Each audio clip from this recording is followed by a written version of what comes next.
Go. Hi, this is Donovan with Lubix Cube, and today I'm going to show you how I stickered the cubes and good technique. So what we have here is a couple GuHongs. So various ones that I've already stickered, some stickerless ones that are just the multicolor ones, a whole bunch of blacks and a whole bunch of whites. And I'm going to go through and show you what it takes to sticker one of these cubes. So starting from the beginning is you'll have, if you want to zoom out there, get a whole bunch of these sticker packets. So once they're empty, you have these, which are the sheets of stickers. The best way that I found in order to actually get these guys off without peeling them up is to use like a credit card, pull up a little part of the tab, and then use that to pull this off, and then you put it in a nice colorful pile. So that's how that kind of starts off.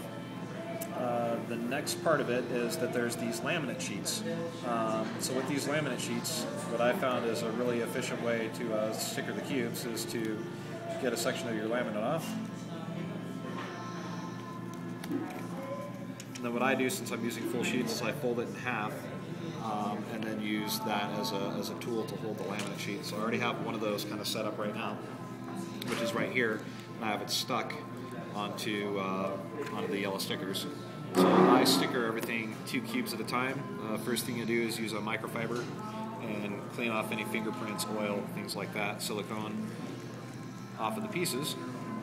And this is kind of what I do. So with this laminate on here, just a light press, and then what it'll allow me to do is to peel off all of those so that they're still in alignment.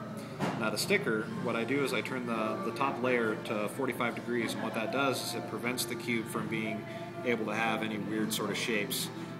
So basically everything gets forced back into true and plumb. Since this is transparent, you can see through it, and what I do is I use that as a guide so that I can line up the center. And as soon as the center is lined up, I just look at my angle and then let it set on there, give it a really light touch. And if that's zoomed in really nice, you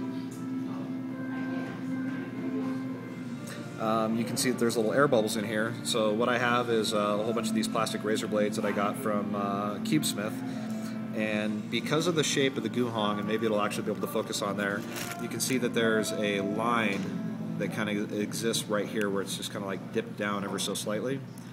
Yeah, you can see that a little bit. Okay. Right there, stop. Back one. Yeah, there we go. Okay, so you see these lines right here? That's actually a valley in the plastic. So the way that I do this is I want to go with that valley. So I start on this corner piece, and I simply push all the air bubbles out that direction. You can see this one's nice and clean now, and then the rest of them still need to be done at a 45 that way. And I start kind of from the inside and go out. I get one row done. I then move to the middle, pull out all the air bubbles on that. Same thing, starting at a corner and going from one corner to another corner. Same thing on this one, as I want to go outside that corner so that I can not get those little air bubbles that take place sometimes. Tell me how much pressure you use. I actually press down pretty hard when I do this because I want it to release really nicely. So we have that. So I can see that even when I take this tape off, that I'm going to have just a couple air bubbles, and I'll show you how to fix those. So from there, I can take, and if you're careful, you can pull up that laminate, and it will leave the stickers behind. Rather than setting this on a dirty table, I just simply set it on the next one that I'm ready to sticker. So for these little air bubbles that you get, see if Dan's able to zoom in there. You can see that there's a couple air bubbles, such as this one right here. What I can do is I can use the razor blade to get to that air bubble, and then as soon as I get to it, I can pull it back away and get rid of that air bubble. And it doesn't happen all the time, so it really just kind of depends on your luck, I guess. I don't think it has so much to do with technique. But just get to the air bubble and then pull it back out, and then that side's done. So I'm going to do the same to another one. Turn the layer to 45. And I'll kind of do this one to speed that I normally do it.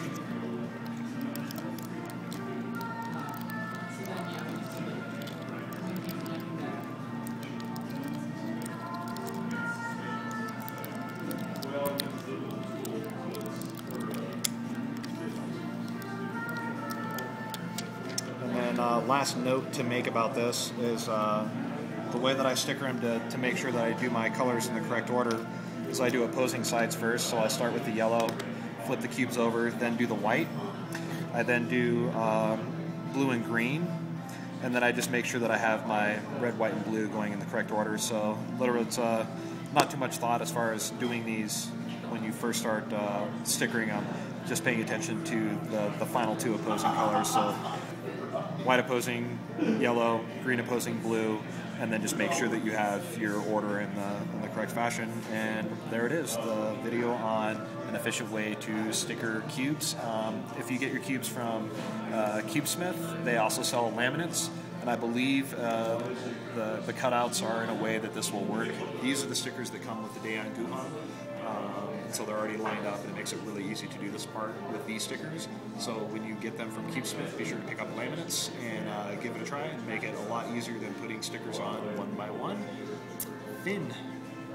Here's the video.